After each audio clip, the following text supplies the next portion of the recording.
This is Sid Hagen. You're listening to the Timo and Harley Show, and you better keep listening. I'll come over there and put my boot all up in your ass. Welcome to the Timo and Harley Show.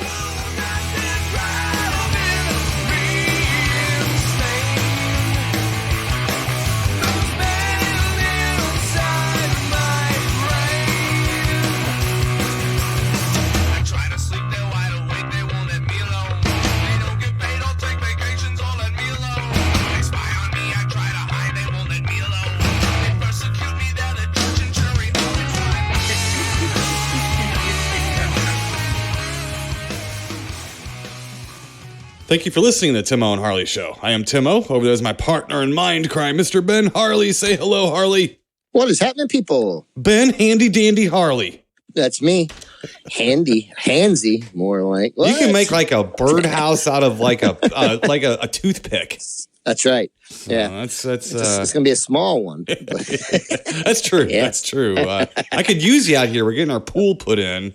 Oh, and I need somebody handy to explain in like words that other people who are handy, like that they can understand. I am not handy, Mr. Ben Harley. Handicapped, maybe, but not handy around the home whatsoever. I basically, the way I am a positive force in being handy around the house is I get out of the way of the guy we hired to do the jobs. There you go. And then you don't talk to him about what he's using and what crescent wrench or nothing. Show what you got there. Is that a 4.2 miter saw on the, Yeah, I don't. Where'd you get that at? Yes.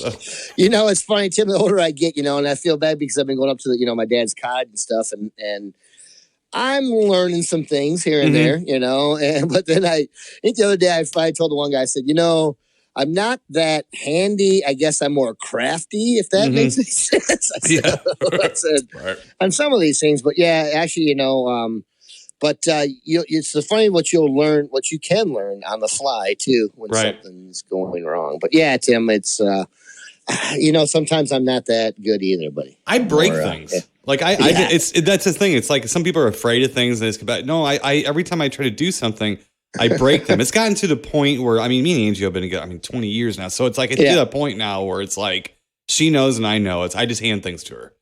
I'm like, I'm going to break this. Here, you take this and don't break it. And she's actually 10 times more.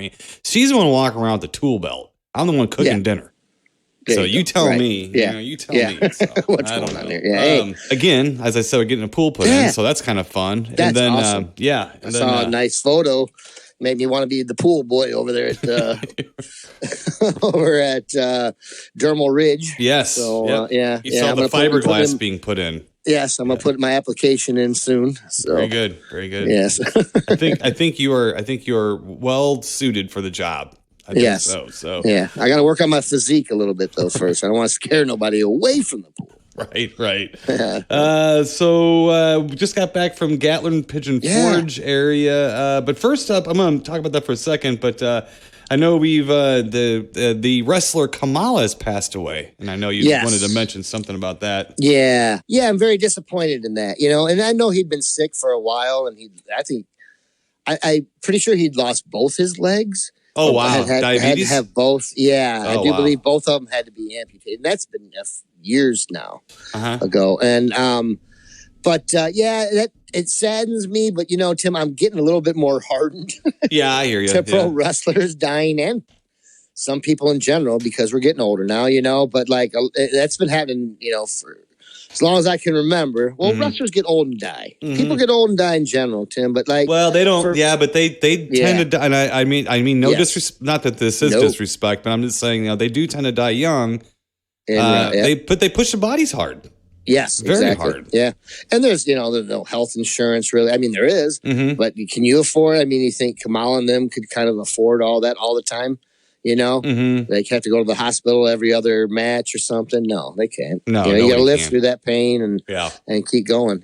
Right? Or have them stitch you up there and get on to the next town. Right. But I will say, as far as a wrestling fan, this one does hurt for me a lot because Kamala's always been one of my favorite wrestlers, always, and always will be. I don't know what it is.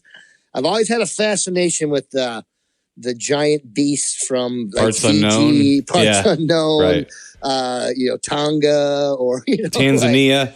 Tanzania, exactly. You know what I mean? Right. So I've always thought Kamala, like, he pushed everybody to the limit. You never really saw Kamala get whipped, except maybe by Hogan, you know, but everybody had to lay down for Hogan, you know what I mean? Right. So,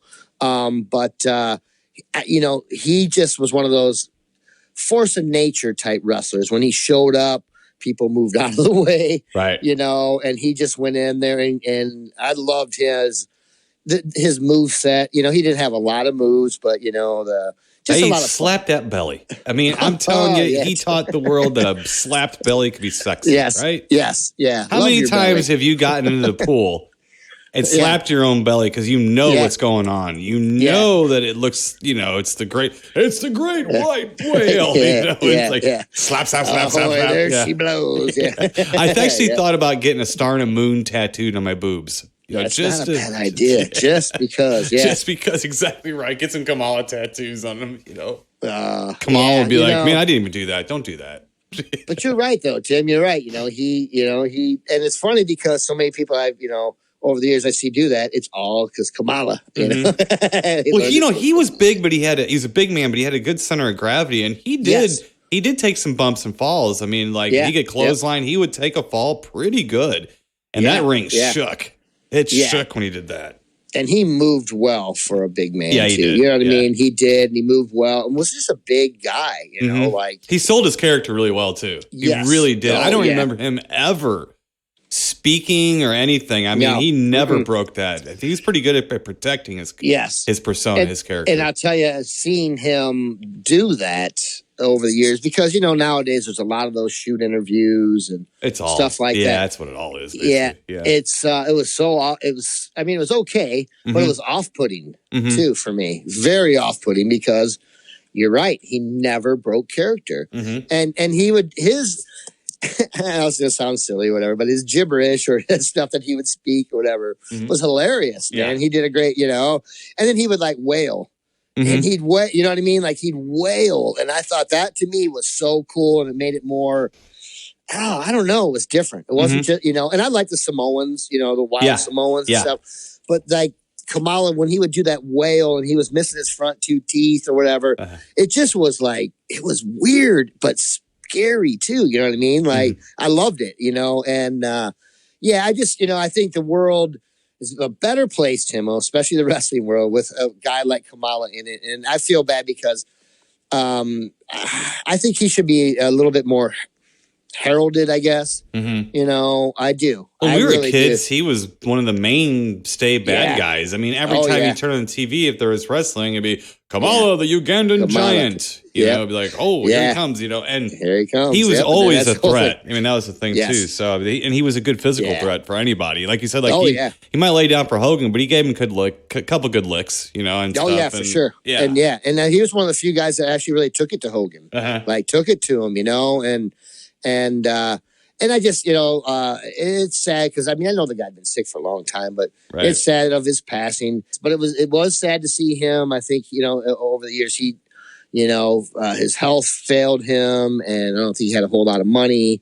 But you know what? That guy is, to me, he's still Kamala. Right. And that his legacy will last for a long time. He'll still be, now he ain't going to be on the Mount Rushmore of pro wrestling, but he'll definitely has left his mark. Oh yeah. And I still, I said, and I'm not kidding you, one of my favorite all-time wrestlers. The guy was just awesome. Yeah. So God bless him and his family and stuff like friends that. and family, you know, our deep condolences. And fans. Yes. And fans. For Kamala. Another one we lost recently, it has been like was John Saxon. And I like to tease John Saxon a little bit because he's in so many. He was a working actor.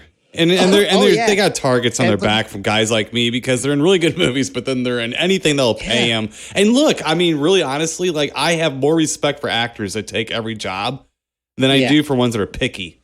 You know what I mean? Vic Morrow, to me, same thing. Yeah, that guy was like in some of the greatest movies ever, and then he's in some of those stinkers, worst stinkers ever too. You know what I mean? And you know the guy could act. Oh my God, one of the greatest ever.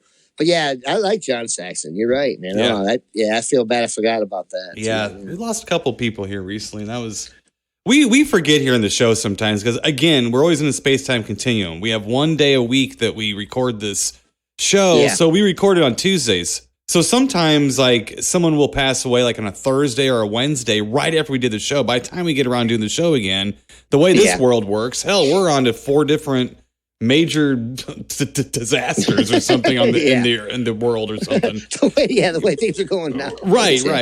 So it's kind of hard for us to remember unless it's someone that we really knew. But So friend, so that's a shame though. Yeah, I like John Saxon. Yeah, really, he's good.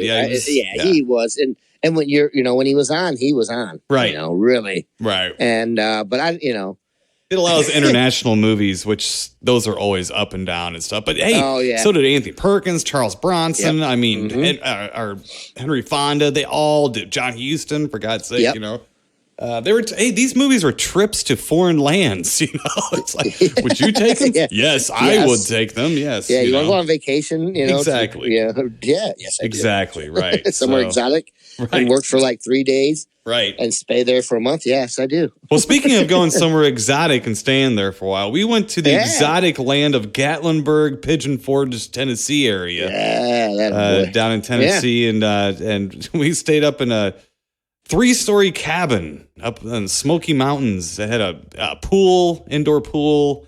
Now it was more of an indoor puddle, I would say, than a pool. You couldn't do a lot of swimming.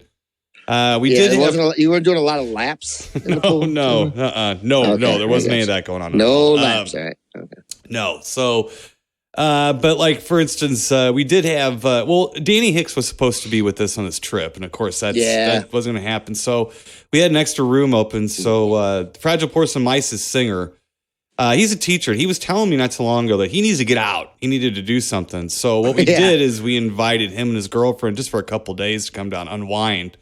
With us to make use of the space we had. So they did. They came down, and they've been looking to go out. And it was Scott's 50th birthday, just like yours. I think it was like a day apart or something from your birthday. Oh, see, I knew, man. Hey, 2 cool cats. Like us. Oh, that's cool. I'll tell him happy birthday. Well, happy birthday. Well, I feel like I'm in a more distinguished place in my life, Tim. I consider myself a more distinguished gentleman now. Sure. That's kind of how I felt when I got glasses. Yeah, with my glasses. But I don't think anybody else thinks I'm more distinguished, but I'm telling myself that. Right. So there it is, right? I'm just jealous all you motherfuckers get your AARP cards, because that's what I want. I need Tim, to they already get. sent it to me. Oh, man. You know that getting that piece of mail and then walking up the long flight of steps to my apartment made me feel old, pal. I thought, guys, this is it. This is the end right here. Man. I am embracing the discounts, Mr. Ben Harley. I'm embracing them. I'm ready. I'm actually upset because I do like a discount as much as the next guy. And I eat early now too, so it's time. 4:30 is the perfect time to eat. That's late. I eat like at 4. I start getting hungry at 3, and then I keep myself busy for an hour, so I don't actually eat at 3. That's because I can't be that old. Like, I'm so hungry. Right. I'm still trying to sleep in, but I can't. So it's almost as if I'm transforming. I can't help it.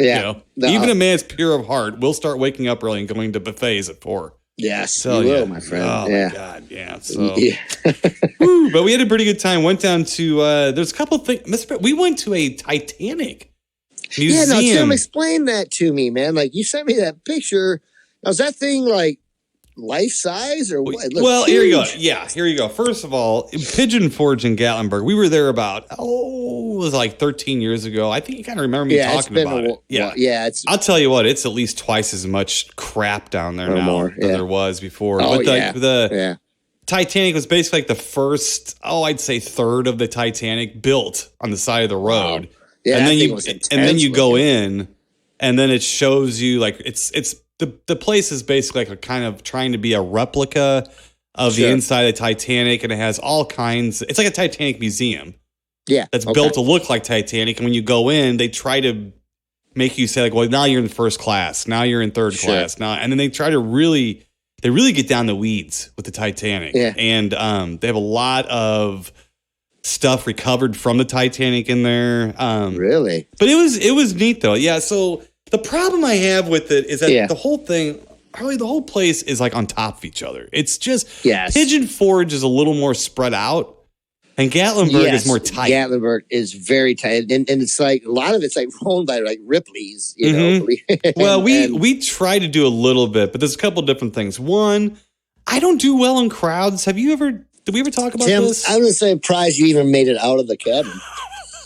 So the fact that you're even telling me you went to a Titanic museum is very surprising already. I'm gonna call Ripley's and ask them to believe it or not. I don't believe it. I'm like the two-headed fish that swims by in the cartoon. Excuse me, can you tell me where I can find Mr. Ripley? Yeah, it wasn't. Yeah. I held up for a little while, but we didn't last too long in any of these towns. But Pigeon Forge is a little bit, like I said, more wide open, so I can handle that a little bit more. And the buildings are huge and stuff. Gatlinburg is like.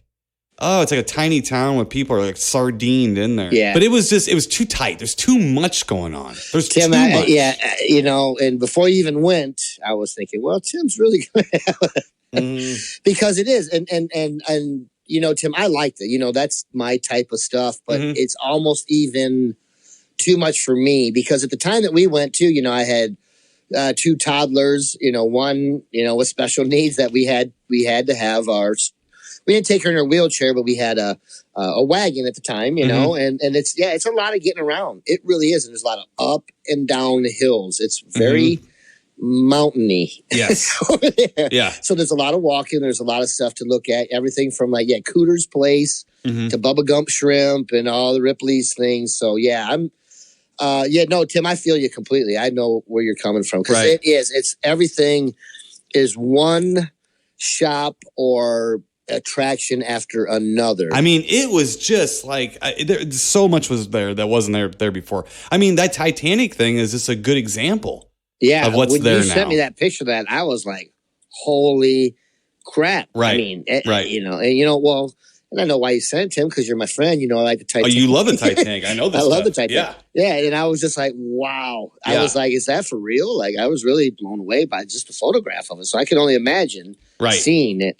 You know, in person, and that's really something to behold. Well, really. if you went down there, what I would do is I would make that like a destination. You can't go if you want to go and walk around. You better not have any children. You might not even want to have a spouse or friend with you because you're going to lose them. You know what I mean? So So basically, like if you go down there, you need to have a place you want to go. Like, so if you want to go to the aquarium, you have to go to the aquarium and stuff. But it was more or less of a getaway. I mean, we were up in the mountains, and so we came down a couple times and did a few things, but we never really spent too much time down off the mountain. Yeah. We took one day, went to Gatlinburg, and then all we did was go to Ripley's, and then we did that Skybridge thing with the lift. Yeah. We did that. Is that fun? Yeah, it's okay. Yeah, not too bad. Yeah. And then and then we went to Pigeon Forge one day. And went to a couple of those shops and looked at junk shops and everything like that. We did go to a Civil War theater. Oh, wow. Okay. Chance loved it, though. See, Chance loves history. He's a history buff, yes, man. and That's he good. loves That's the awesome. Civil War. I don't know where he's getting this stuff from. You know, but he loves this stuff. So he really enjoyed that. So we took him horseback riding. He had never really been horseback riding before. Oh, wow. Yeah. So, and again, he's a history guy, loves old Westerns and stuff like that. I don't know. Again, I don't know where he's getting this stuff from. So then we took a drive and we took him down to Chickamauga. Okay. The Civil War site, the battle site where you can drive around the whole area. Wow, yeah. It's like a kind of I think they have it's like a self-guided tour, you know, where you can, now they have an app on your phone, I think, where you can drive around and like a little person a little person stuck in your phone. Narrates it for you. You know? Oh my goodness! So a person narrates it while you drive through and everything. A little person following you around. Yeah. So it's okay, but man, you really got to be interested in the Civil War to. I was kind of like, I'm more interested in the mosquitoes that are biting me out here, you know, and stuff. Yeah. But he enjoyed that too. That was interesting. What was cool about that is it was a little surprise. Is we went up to Lookout Mountain. Okay. Yeah. And boy, that was cool. Man, there's a whole town up there.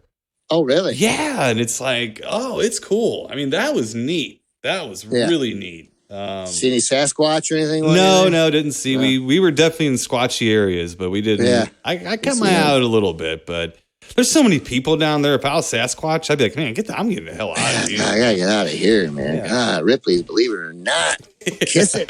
Right. So, but it was not too bad of a time. And then, like I said, we had Fragile Porcelain Mice singer Scott Randall and his girlfriend Heather, they came down and spent like 2 days, That's cool. 2-3 days Yeah. with us, just kind of. They had fun though. Yeah, they had a good Fun time. to get away. Yeah, it was all right. Not too bad. So, Well, good, Tim. That's fun. yeah. So, and it was the view is beautiful where we were at. Oh, isn't it nice up there? Yeah. Oh man, it's Yeah, just the view is beautiful. Anyway, not too bad. Good to Yeah, get away. I'm glad, yeah. So good times. good. Let's see here. Yeah. Oh, I forgot to say hello to the deep thinkers. Hello, deep thinkers. Yes, I get back in the swing of things. I was in Gatlinburg and Pigeon Forge.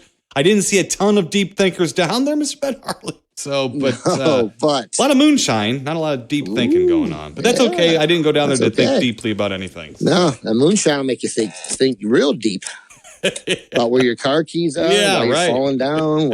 It'll make you dig deep for those things, right? Yeah. So got a few things that we watched here. I wanted to report back. Just a couple of things here. Stuff you might enjoy. A couple of things. Yeah. Let's see here. Here's a good one, Mr. Ben Harley. So I went on a freak out. Yeah. Now, here's a freak out. You're gonna like this one. A Michael Caine freak out. All right. Just for free. Michael Caine. Oh yeah. Okay. Out. I was to say, oh god, you started with Jaws. Yeah, so we got a couple of lesser traveled Michael Caine movies in my parts here. So first up, from 1971, we watched Get Carter. Okay, now Sylvester Stallone remade this movie back in the 90s, I think. Get Carter, oh, really? It's called. Yeah. Okay. It is I think it's like kind of a gangster type guy whose brother gets murdered. And so he just goes around like just slicing through the gangster world trying to find out who killed his brother. Yeah. Okay. This is very cool because it is the genesis, like the little seeds of a character like the Terminator or even Michael Myers or something come through in Michael Caine's character. He is a very unfeeling, unsympathetic bastard. And he's looking to find his brother's murderers. Yeah. And he is slicing and dicing and pillaging his way through the countryside, trying to get to who this is. But it is a classic film, and there's reasons for it. Very good. Okay. It was very good to watch. And Michael Caine, he gives one of those performances that makes the hair in the back of your neck stand up. Yeah. You know, like the look that he gives in Dressed to Kill. It's just that look. I know you know what I'm talking about. It's the Michael Caine's about ready to either kill me or kick my ass. One of the two. Yeah, look. Yeah. That look is prevalent through the entire film, so that's very good. So moving on from that, this one's gonna take you by surprise. Okay. All right. Now, from 1981. What's it? What's 81? The greatest year in film history, according to me. That's right. Yeah. We watched the Michael Caine, Oliver Stone directed film, The Hand. Ooh, yes, nice. sir. All right. Yeah. I enjoyed it thoroughly. Yeah, he gets a little kooky and salty. He gets that look. Man. He gives that look. He's not a happy Caine. No, this was definitely one of the. I think he said he took this one to build a garage. Oh, this movie. Just Ford built the house. I guess he built the garage first. I don't know. So, but he did. Yeah. He said, "Yeah." He goes, "Oh yeah, that movie built me a garage I was wanting." He's known for taking a hell of a garage. Yeah. But this is why I like Michael Caine. We were talking about this earlier. He just works. I mean, he gets offered something, and as long as he's getting paid what he wants to get paid, he works. He does this thing, you know. Yeah. So, and he was a legendary guy who would take a movie for artistic reasons, and then he would take a movie for financial reasons. Go back and forth. So The Hand was definitely a financial reason, and Get Carter was definitely a artistic reason. Right. Okay. Yeah, so we got one of each in. That's good though. The Hand, I like that. I mean, as a kid, it really creeped me out. It did, you know. And I've seen some Hand movies, but I always liked that one the best. Mm-hmm. I always thought that was the best. I think I'm appreciating it more as I get older because when I was younger, I wanted it to be more straightforward. I wanted it to be more like a monster hand. And when you watched it, then it was a little bit like, I think most of this is him going crazy. Yeah. You know, but then when you watch it, now watching it now, and I haven't seen a movie too many times. I've seen it, of course, when it came out and everything, but it hasn't been one I've seen over and over again. Yeah. Watching it now, though, they leave enough room for interpretation to think that might be really going on. Sure. So I'm getting a little bit more okay with this movie as it goes on. Yeah, a little hipper to it. Yeah, it's definitely silly in some parts and a little goofy, but I enjoyed it. Sure. And it doesn't really shy away from some of the gore or nonsense or things like that. It's definitely a fun it's like a B movie trying to be an A movie. Yeah, You know, in a right. way. There you So, go. Yeah, I'll give you not that. too Yeah. bad. Not too bad. I enjoyed it. Yeah, I That's the enjoyed thing. It was yeah. entertaining. I enjoyed it. Yeah, exactly. Yeah. Exactly. Two more things real quick from 2020. Sure. Wanted to mention this. Yeah. This was on Amazon Prime. This was a documentary called Netflix versus the World. Okay. Okay. Now this is gonna Yeah. be funny. I'm gonna rewind here what I said because you're not gonna catch what I just said. So this Okay. is a movie about how Netflix most of it is how it got started with the DVD rental service. Sure. Now yeah. some people may not know that service is still around because I use That's it. right. You use it. That's right. I yeah. have used, listen to this, I have used DVD Netflix rental since 1999. Wow. Yes, I've been and still use it. Still Yeah. use it. So it basically showed how they got the idea to do it, and then what was interesting to me is how does it work? How do they do this? How do they get the movies and all these envelopes and out to people? Yeah. And everything? How is it? It's partially automated and stuff. So it was really Okay, interesting yeah. to see how that whole journey went. Process, And then yeah. and then like the end of it, they talked about the streaming a little bit, but really it was really intensive on the DVD part of it, which I Yeah. liked. I didn't want to see like most of it be about the streaming thing. It's like we all know about the streaming wars, we get it. Yes. Yeah. But this was a little bit more about that. So how they got going, and they had all the people that were there and everything. So it was very cool, very interesting if you like history, like technology history and Yeah. entrepreneurial history, which I do. I do like that stuff. Yes. Yeah. So now I'm going to go back and remind you what platform I watched this movie on. On Amazon Prime, I watched the movie Netflix versus the World. So if you have Netflix, That's you awesome. can't watch this shit. But if you got Amazon Prime, go ahead and watch it. You know? Yeah. I found that odd about halfway through. I'm like, am I watching a whole fluff Wait, piece yeah. on Netflix on Amazon? Where's the world gone to? What was really cool That is is that hilarious. they had very frank and honest executives from Blockbuster in it. Oh, really? Because the big thing was the video rental stores versus Netflix. yeah. Mhm. And it was funny because when you watch this, you realize Blockbuster had them the whole time. They just made the dumbest mistakes. Really? Yeah. You remember when Blockbuster had like you could rent online and then return at the store and pick one up?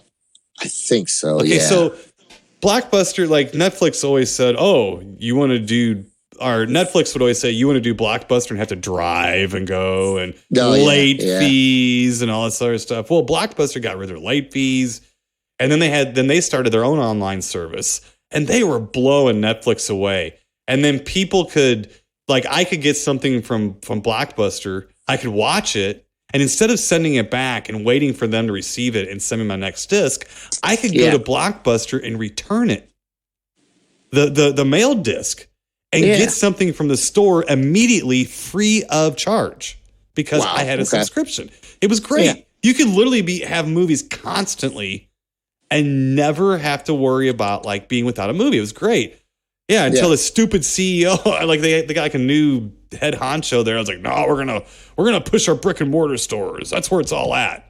That's where we've got. yeah. I mean, it was just blunder after blunder after blunder after blunder by Blockbuster, and they admit it. Wow. They totally admit it. So that part was kind of cool for me because I lived through all that. I mean, I had Blockbuster, as you can imagine, mail rental, and I had Netflix and still have Netflix, but. So if you're interested in all that stuff, it's an interesting watch. Oh, Very for sure, interesting yeah. watch. Yeah. So anyway, again, it's called Netflix versus the World. On Amazon Prime. Yes. Now, last up, Mr. Ben Harley, from awesome. Yeah. 1982, we Yeah. continued our Friday the 13th marathon Okay. and went to Friday the 13th Part Trace. Ah, 3. Okay. Part 3. Part 3, yes. in 3D. We did not watch it in 3D. I am glad to report. We watched it Okay. in glorious 2D. 2D. yeah. The thing I can really take away from this movie is this, that I know is harder to shoot, and I think the performances are hurt awfully. The acting in part 2 to part 3, the drop-off is dramatic. Yeah, you're right. You're right. And Big time. it's still Steve Miner directing it. So Okay. I don't, Yeah. the only thing I could think of while we're watching it, because I was telling Angie, I was like, these performances are fucking terrible. Mhm. Terrible. And I said, the only thing I could think of is that it took so long to get the shot set up because of the 3D process Yeah. that they only had a certain amount of time to actually get their characters going and stuff. I mean, Yep. I don't know what I'll else to believe tell you because Friday the 13th. They're way more cartoonish than any of the two previous. You know what I mean? Well, they are. The people are. Yeah, and it's worse than the fourth The one. hippies, those two hippies are like really cartoonish. Yeah, but kind of. I mean, they're not bad. I'm not hating on them. Right. They were, though. They just, Well, in the whole series, I just think that part 3 stands out for awful acting. Sure. Right. And if you remember, too, the thing with 3D movies is if you wanted to go see a 3D movie, you knew you were going to see a shitty movie. Yeah. Oh, yeah. And that killed 3D way more than anything else did. People was, people didn't like the glasses. No. The movies sucked. Yeah, there were some bad ones. Yeah. Awful. But we had some fun with it. I think I kind of beat up on the movie because of that, because the way it's put together is great. I think Richard Brooker is a great, God rest his soul, is a great Jason. Wonderful Jason. He is. Yeah. It was funny, too, is that he apparently started the whole Jason slowing down thing, not running as much anymore. But if you think the end of that movie, he's still running around. Yeah, he is. Stuff like that. I always get bothered by the Jason walks. No, he ran. It was when he got zombified. That's when he started slowing down. Yeah. And stuff.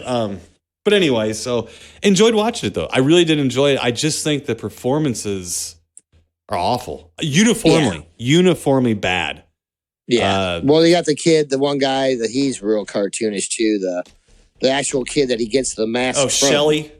Yeah, Shelly. Yeah, he's a Franklin from Texas Chainsaw Massacre type character. Remember the guy in the wheelchair? Yeah. Well, he's always whining. We were talking about that. Yeah. Yeah. Mm-hmm. And it's like, it's just, and I don't hate part 3 by any means. I do still really like it, but no, I totally feel where you're coming from on that. Well, I think it's the one stereotypical Friday the 13th movie. Mm-hmm. It has Jason. At the very end, at least, he has a hockey mask. The last 20 minutes or so, he has a hockey mask. Sure. So you have the hockey mask.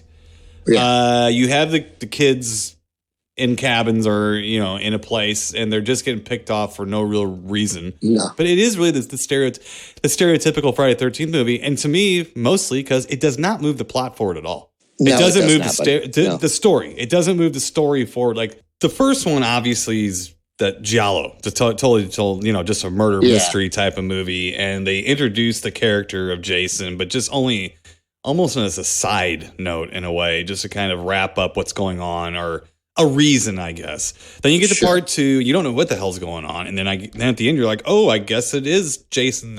He's dead, I thought. I don't know. Yeah. So for the third one, I think you're looking for a little clarification. You don't get it. No. You just get almost literally a stereotypical Friday the 13th movie. It doesn't move anything forward. If anything, the mother jumping out of the water at the end, you've been waiting for that to happen, but they don't do anything with that ever. No. And the mother's corpse just sort of goes away. Like that whole story, the whole part of that, very Psycho-esque, I guess, if you will. Like with him keeping the mother around and stuff like that. But, right. So, but then this one just doesn't move anything forward. I mean, the fourth one, at least they kill him. Yes. And stuff. So, I mean, at least it ends it, but there's just nothing in this. So, but I will say it just doesn't kill the fun of the movie. It's still fun. And I think that the end of it, that kind of like the final chase is really good. It's done very well.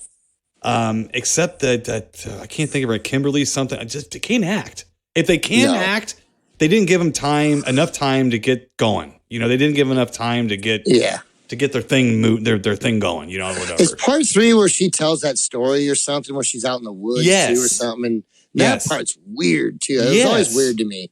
Like Jason showed up or something and grabbed her. Wasn't it weird like that? The original story was that he was supposed to have raped her. Yeah, that was it. And they sort of softened that. He was just attacked in the woods by a guy. They didn't really do anything to her. But it was supposed to have been, she was supposed to have been assaulted.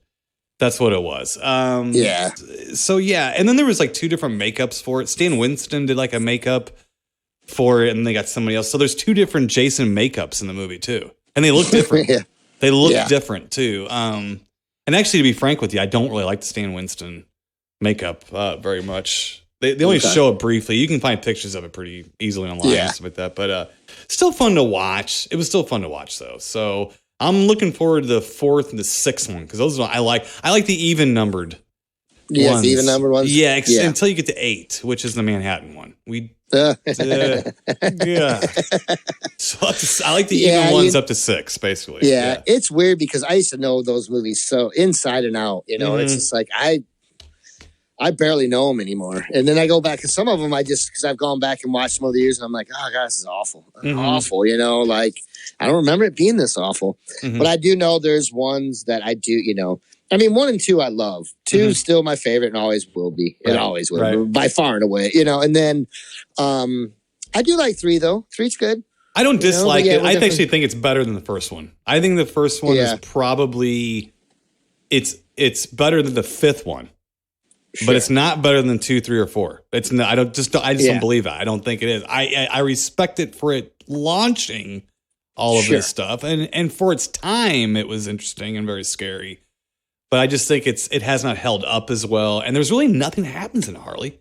I mean, we just watched it. We just watched it. Nothing happens.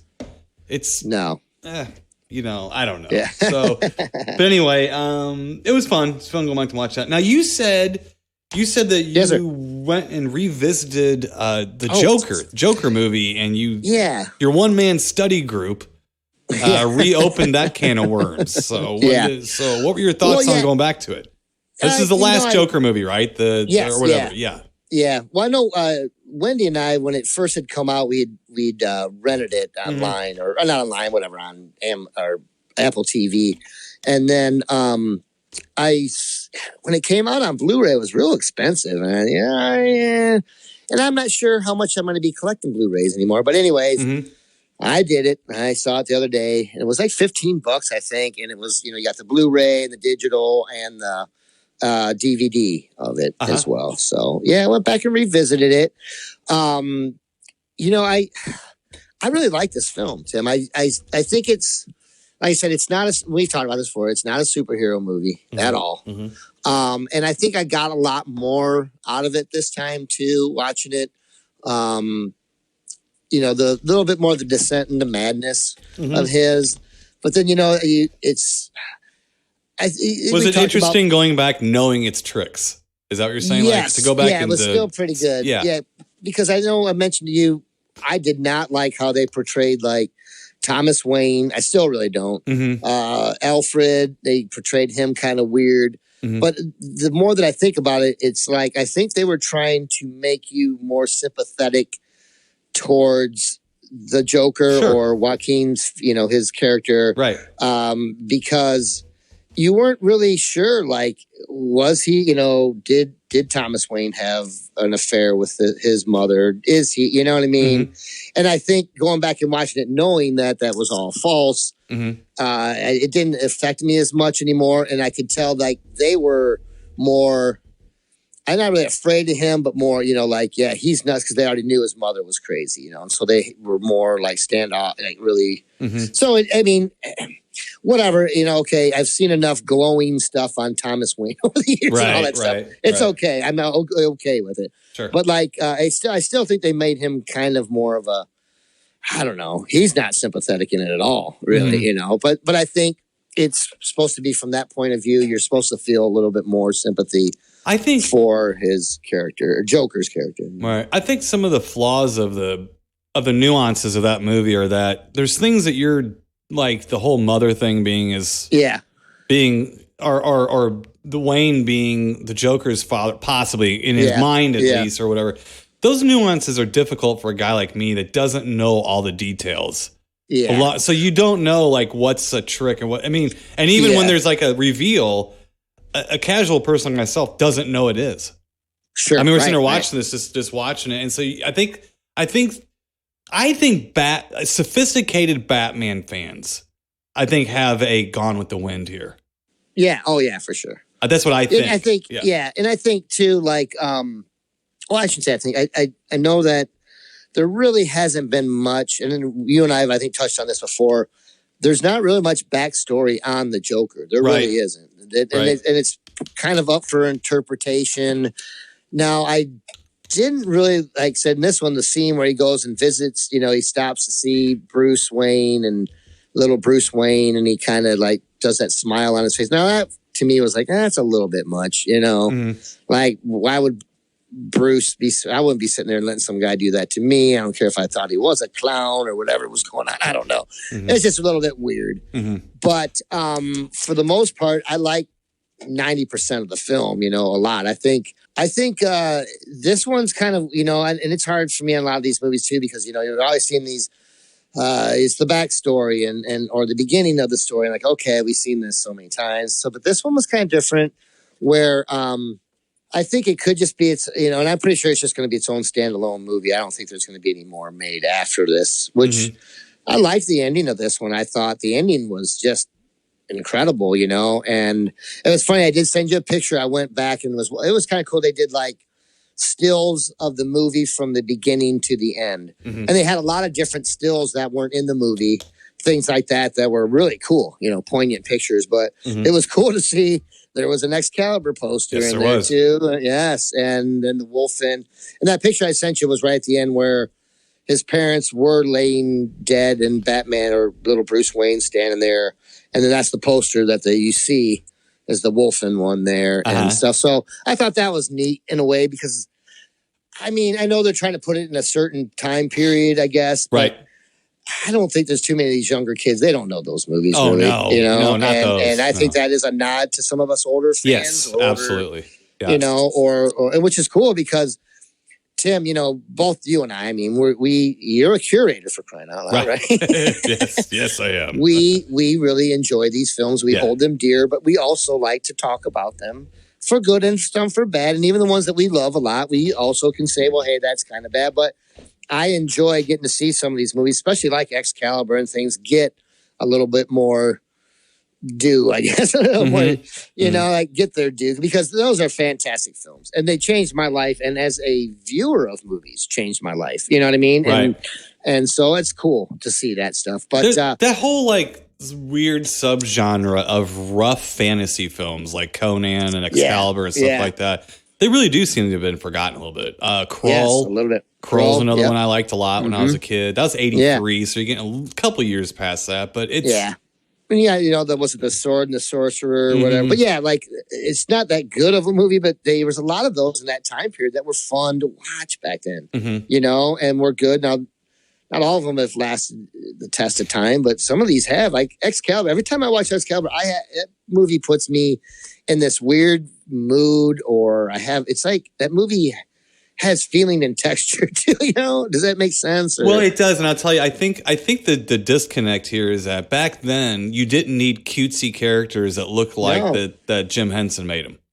Right. And these days, if you watch stuff like, the movies that we're talking about, I believe, in my personal opinion, were replaced with things like Lord of the Rings and stuff. Now, Lord of the Rings, you go back to the Ralph Bakshi animated film, and I put that right with Excalibur and stuff like that. But there was a difference. The Lord of the Rings, at least not that Ralph Bakshi one, that wasn't very cutesy. That wasn't. No. That was pretty rough too. And so.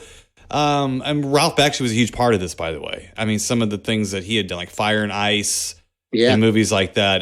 Wizards was another one. And so these were not really made for kids, although they were made knowing kids wanted to watch them. Sure, but they didn't sit there in like a boardroom meeting going, well, this is going to be too much for kids. And blah, blah, blah. I mean, the closest thing to a fantasy for kids we had back then was what, Time Bandits.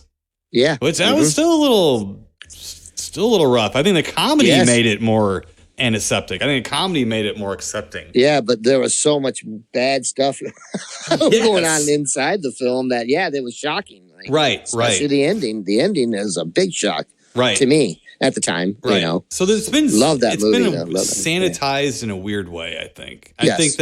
So I think that when we were talking about, especially Excalibur was not a child's movie. It wasn't a kid's movie at all. Not at all. But I remember watching it as a kid, loving it.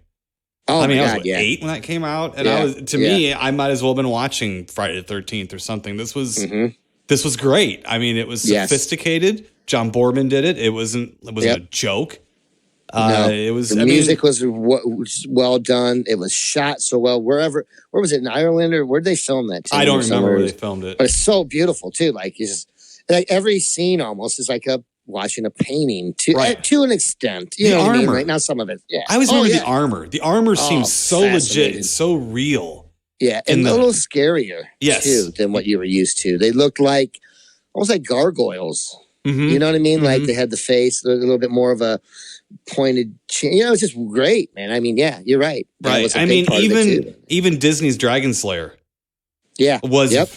that was rough. That was tough. Oh, That yeah. was Oh, barely yes, a kid's. that's- I remember yeah. seeing that when I was a kid. Sacrifice thing. versions and stuff. Yeah. Well, yeah, It's real. blood Yeah. and body Yep. parts and Yep. I mean, but I remember going and almost I don't think I realized at the time, but now I would like to thank the people at Disney back then Yeah. for giving me some credit. Yeah. So giving me some credit to be able to absorb that and not be horribly I Right. don't know. I mean, I don't know what people. It's almost like Tim, you're not out there trying to summon dragons or sacrifice Well, virgins. not- Not that I know of. not lately. Not lately. Not lately. No, Not the last few hours. At least, right? Yeah. no. And I tell you, Tim, to see stuff like that and to have nods towards fans like us, to me, makes me feel great. And Joker, you mean? Like having those Yes. posters? Yeah, I agree. Yes, and kind of feel vindicated a Mhm. little. Like I wasn't just some jackass little kid that didn't. No, those were good movies, and Yeah. they're still good movies, and they did influence other people who went on to maybe do pretty good things in films and stuff. You know, Right. so yeah, I do. I feel so, and that's okay. I shouldn't feel bad about feeling vindicated. No, either, you know, probably at the thing all, is this: is Wolfen, I know, is not your favorite movie. But No, at the but same it's still time, great. it's It's a curious. great film. Yes, it's Yeah. a very curious film. It gets you thinking. It frustrates you because Yep. there's moments that I know you like about it. I mean, there's Yeah. the acting is top notch. It's top notch. It's a good story. It's a great story. Too. It's a curious film. It's a Yeah. curious film, and it can be frustrating, but it gets you to talk and it gets you to think about things. Yeah. You know, it's not. Yeah. It wasn't more than what it was supposed to be. Maybe I feel like it was what cinema was to us. I think at that time too that Wolfen was trying to be a little bit more of a thinking man's werewolf film too. Mm-hmm.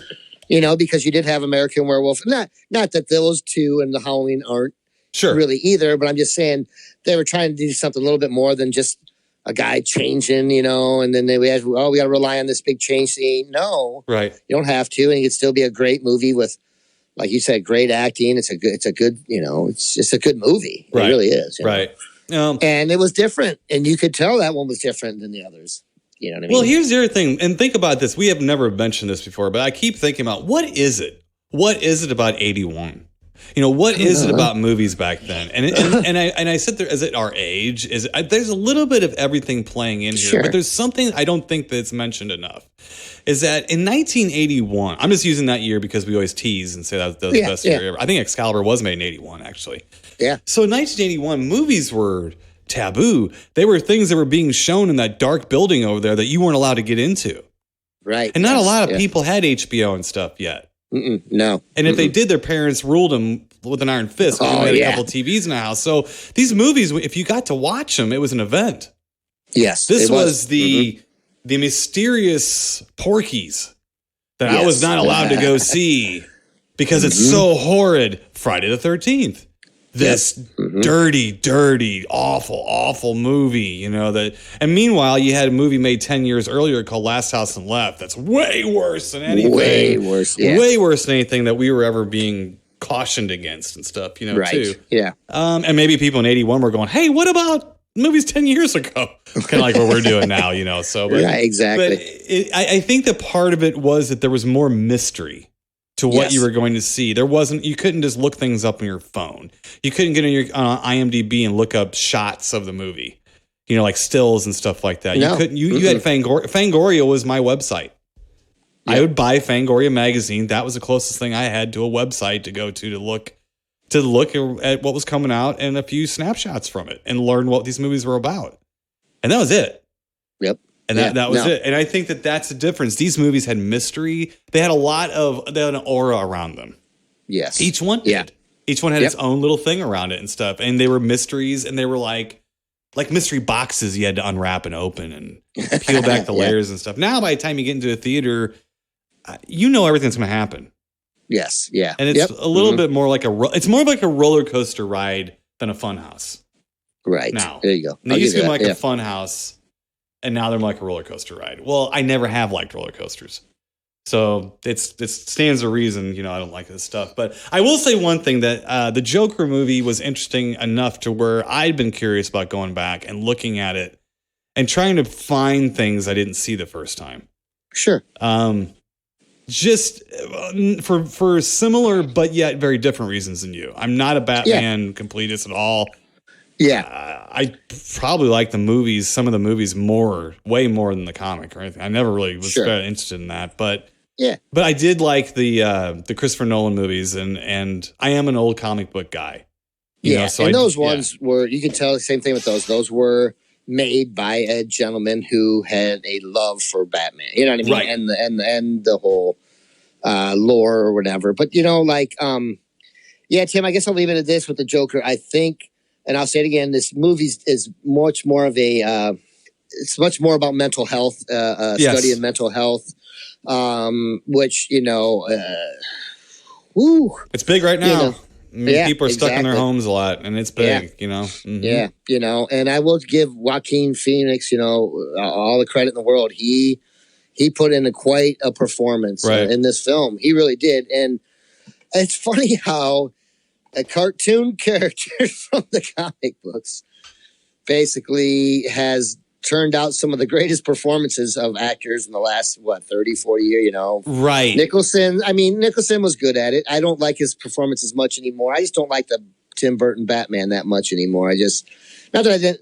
I liked it when it came out. It for me, it hasn't lasted the test of time. It hasn't, Right. But it's just funny how the performances that these three actors, and you go all the way back to Cesar Romero too, have done such a great job with that character. And it's funny how how I think well Cesar Romero is great. Cesar Romero, man. I think he was way better than Jack Nicholson.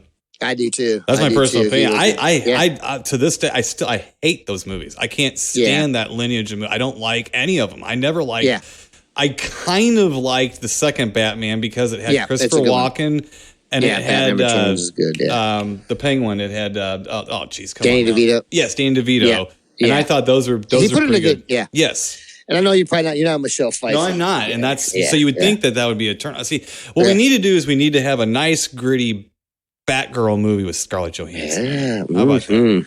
Yeah, I'm with you. How about we get to our official film before I get in some big trouble? Yeah, I just got myself in trouble. You go back and erase that one. So, right. So, let's get to our official film here from 1968, The Sum of Love. Yeah. And we have the film Brides of Blood.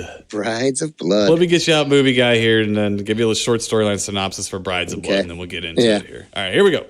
All right. Natives of a tropical island have to contend with man-eating plants and animals, mutations caused by radioactivity. Virgin sacrifices become the norm.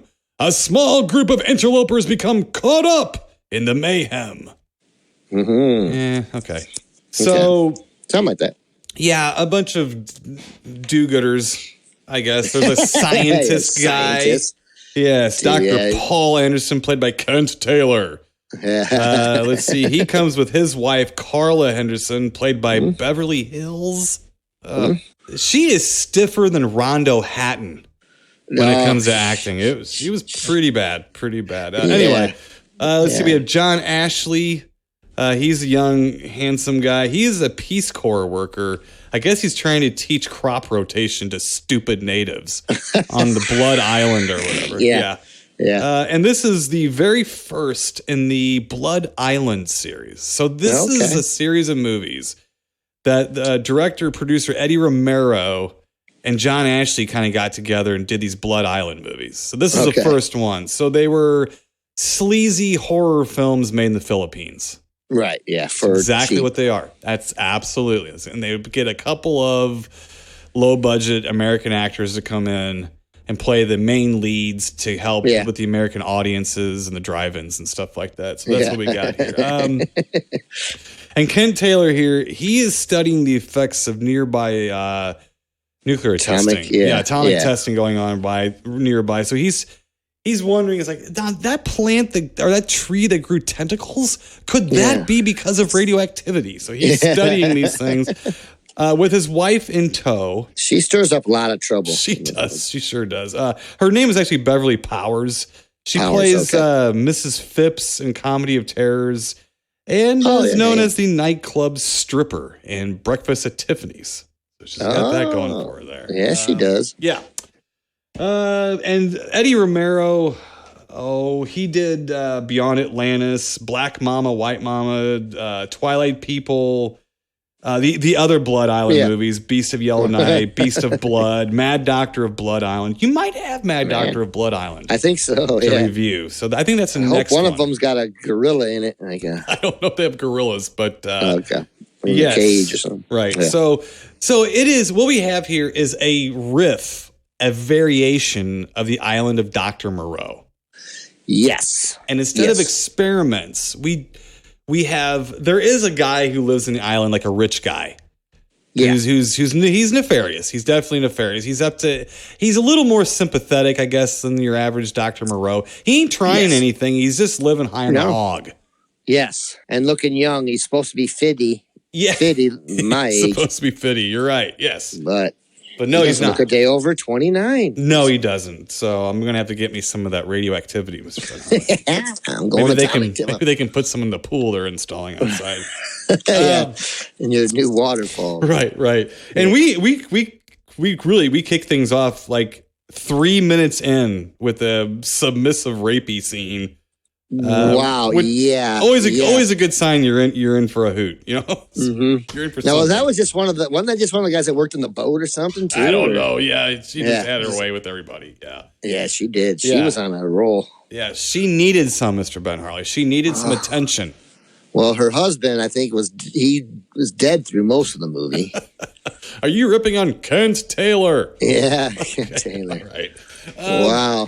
Yeah, and that is what we have here. So the natives around there are restless. They are definitely, and they worship some kind of paper mache stone god with a toothy grin. Yeah. And apparently, all of their gods appear to have been drawn by a 3-year-old with a broken crayon. You know, it's too. The emoji with the toothy grin guy. That's what they look like. Basically. So. And that really is what it really is John Ashley trying to teach. I mean, these movies really don't give a lot of credit to natives. Like, how did they survive all these years in the wild without the great white man coming and teaching them crop rotation? It's like, I'm not sure how well crops do on islands like that. I don't know. I'm not a horticulturist, Mr. Ben Harley. No, you don't. Nor do I work for the Peace Corps. They wouldn't have me. They wouldn't have you. You're not peaceful enough to them. I'm the only guy that went to the military and the Peace Corps. Like, I'll sign up. Oh, God. No, we don't need you. We're filled up. Thank you. Yeah. So the island is being haunted basically by the evil one. Mm-hmm. There is a creature that is running about the island, and they are having to sacrifice. He is handsome. He looks like a pile of turds with a face. And a hell of a face, too. Yes. It's a happy face. It kind of reminds me a little bit of, remember in Weird Science when she turned Chet into the little, I don't know, wart-looking thing at the end, like just a big pus ball thing. That's what it kind of looks like, the face. Right. And it looked just as humorous. I'm sorry. Yes. Yeah. So you basically have... Go on, Tim. No, that's all right. You basically have these 3 nerds on the island, and they're just, they're trying to interject themselves into the natives. And then the rich guy on the island, yes. I mean, it's pretty clear from the start that he's and he has a turning henchman, another handsome henchman, too, that wears some clown pants throughout most. It sure does. He's a clown pirate. Yes, yeah. And then they have lots of, and Tim, there's some natives in there. Lovely ladies. Lots of lovely ladies on the island. And, of course... and they have some little guys, too. Some little natives as well. Now, I recognize one of them little guys. I've seen him in a lot of movies, man. I swear. I was like, I recognize it. And they were heavy on him. They showed him a lot. They kept showing. But they did have a lot of little people in cloth-and loin garments. Yeah. And then, diapers. And they would follow each other around like as a group, which was kind of off-putting in a way. Yeah. But it was kind of neat in a way, too, because they worked like a unit. And it was kind of, They did, and they kept running up and down a flight of stairs. Did you notice that? Oh, they got so much use out of that stairwell. Oh, my God. They ran down. That stairwell was like part of the cast. All of them ran down the stairs. And I Yeah. looked over at Angie Yeah. as a joke going, I never want to see that again. I don't ever want to see that again. I'll be damned if 20 seconds later, they all didn't run down the stairs again, and I never saw them run back up. So No. I don't know if they each had a twin. I don't know what was going on, but it was very, very odd. There was a tiny Mothra attack. Yes, a very tiny. The whole island is radioactive, so everything was fair game. So it's just a mishmash of monsters attacking, monstrous nature attacking these people, and then the one guy, the rich guy, turns into turd burglar. Yeah, and he chases around. He chases. He tears women apart and rips their clothes off. He rips their clothes off first. Then he tears. Then he tears them apart. That's good. But then he tears them apart. That's bad. Yeah. But I don't like that. It's really bad. No, I don't like that. No. The most beautiful. These natives are good looking people. Yes. Well, the women are at least. Women are. Yeah. The rest are pretty rough looking. But yeah, so that's it. I mean, and you basically have Beverly Hills running around trying to seduce the whole island.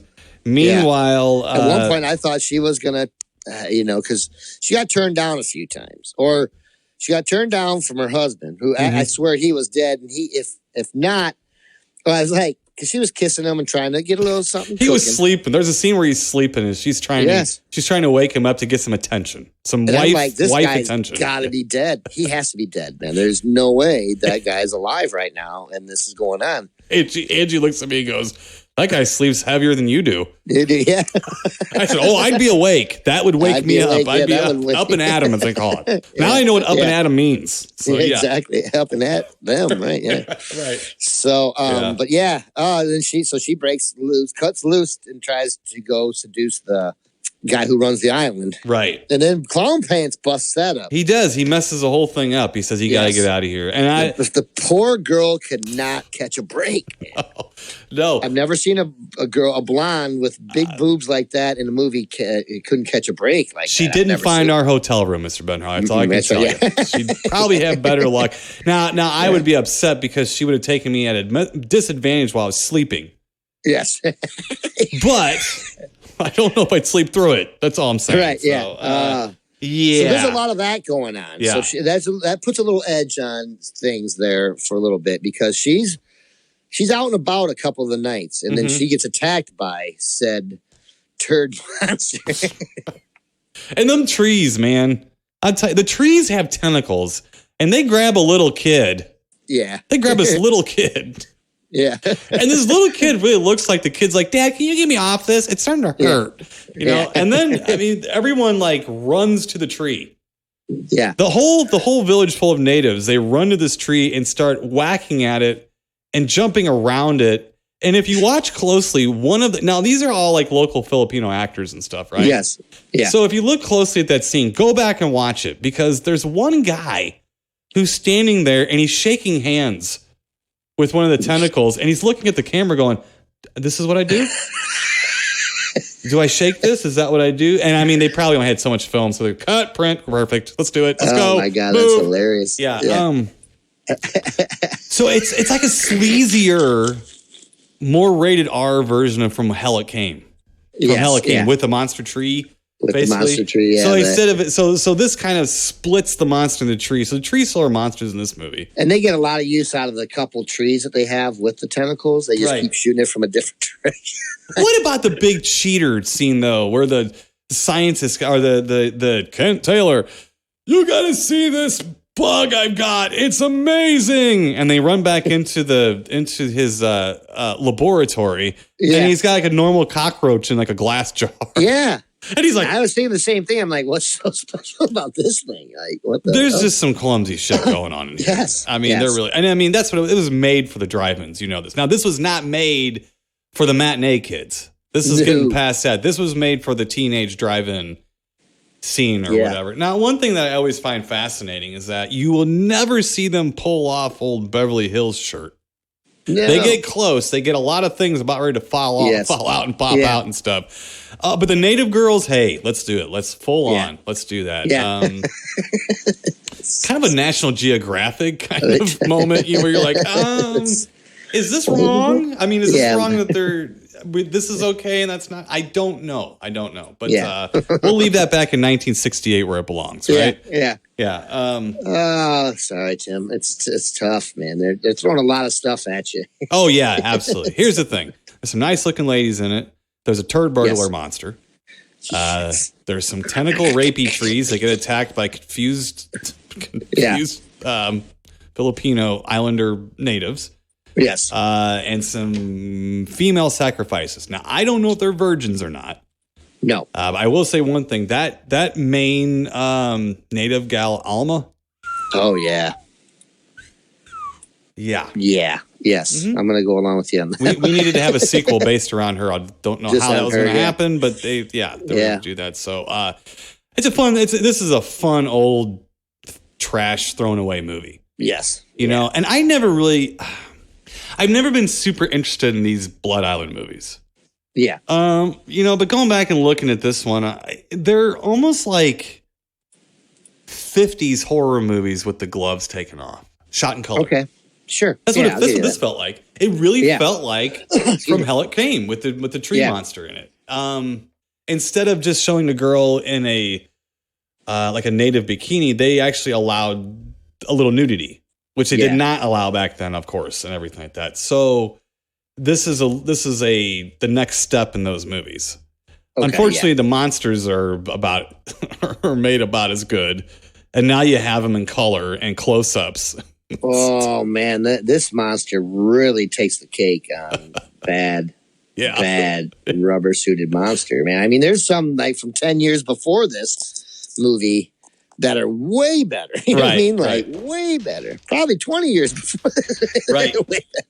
Well, here's the thing, though. Here's the thing. If you go back on IMDb, though, and you start looking at people's reviews of this, what I find, I love doing that. You know, I love doing that because, especially with these older movies, you get people, and what's really strange is like IMDb's been around long enough now that like one of the reviews is from 99, and you're thinking that this person said, I saw this when it came out, and that review is already over 20 years old.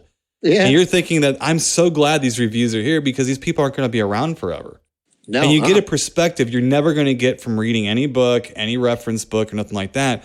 And almost everybody, to a man or a woman, said, this movie scared the shit out of me when I was a kid. Oh, I bet. This was a horrifyingly scary movie. My other question was, what awful parent was taking you to see this in 1960? And then I thought about, I was like, an awful parent like me, probably. Like, just like you, Tim. Yeah. Right. Oh, my God, that's awesome. So now, in fairness, there is I think a shorter edited version of this, and that might be what the kids saw too. Sure, okay, yeah. When you watch these movies, you can tell they made these movies so that you could edit out some things. Yeah, you could. Sure. Like they shot it and knowing it was going to be edited out almost. Right. Yeah. So I mean, you got that, so that's fine. I gotta tell you though, I enjoyed watching it, and I had fun with it. It's a terrible movie.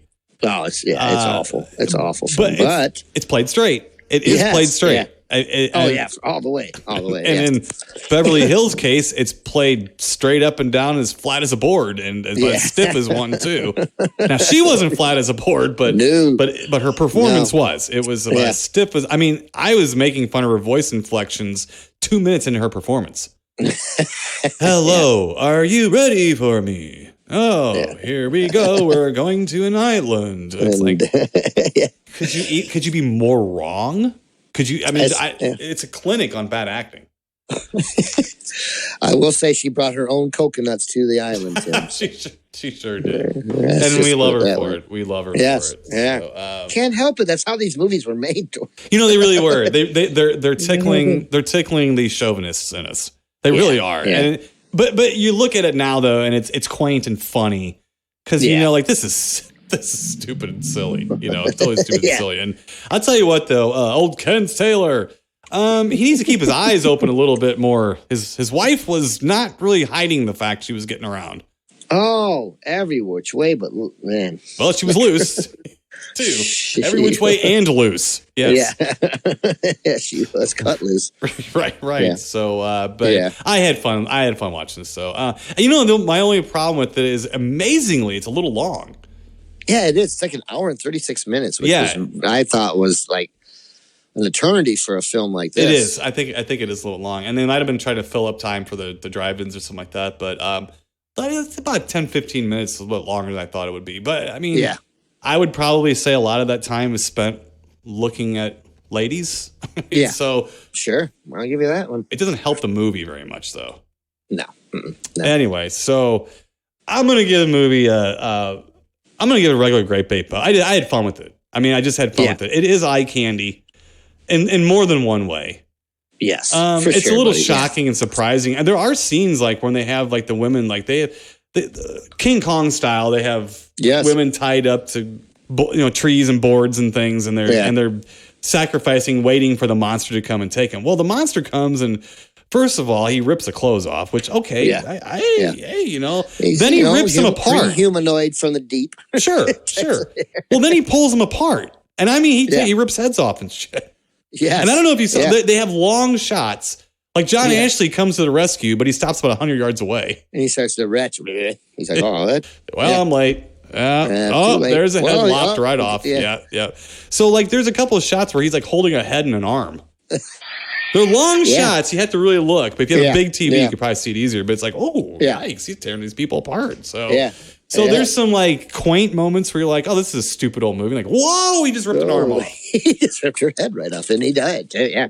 It's got a little bit of everything. It too. does. It does. And these movies really started the whole shooting movies for the cheap on the cheap in Yeah. the Philippines too. It really like got those going and stuff. So and really Eddie Romero, the director, I mean, was prolific because of all this stuff. I mean, so look, the whole the movie is basically an island that's been polluted by radiation. Yes. So you almost have prophecy.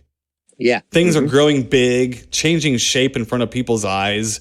Yeah. You know, like the moth. Like, oh, it changed shape. I was like, no, it didn't. It's the same. That moth was suspended by black yarn. Oh, too. you They can weren't see even it, so- trying. You know? Yeah. It was so bad. That was bad. Yeah.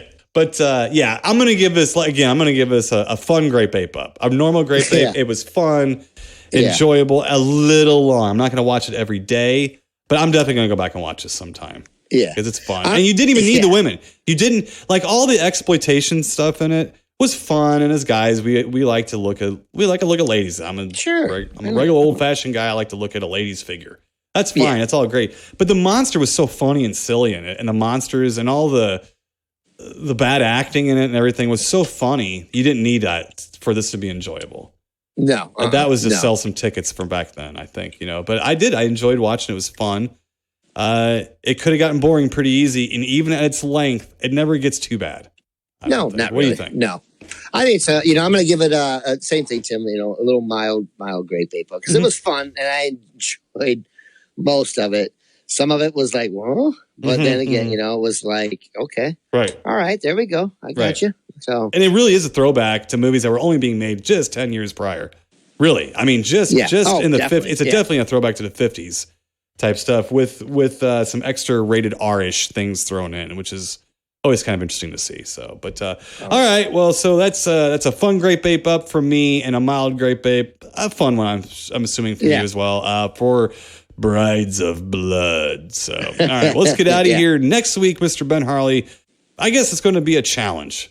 it might be a challenge. It's going to be a challenge to get through next week's review. Let's just say that. It's going to be a challenging show. How about that? Yeah. So we'll leave everybody with that little teaser there. So until next week, all you deep thinkers out there, be good to each other and stay spooky. And we'll talk to you then. And keep it creepy, people. You've been listening to the Timo and Harley Show, brought to you by ScreenPrintingFactory.com, your affordable one-stop solution to all your screen printing needs.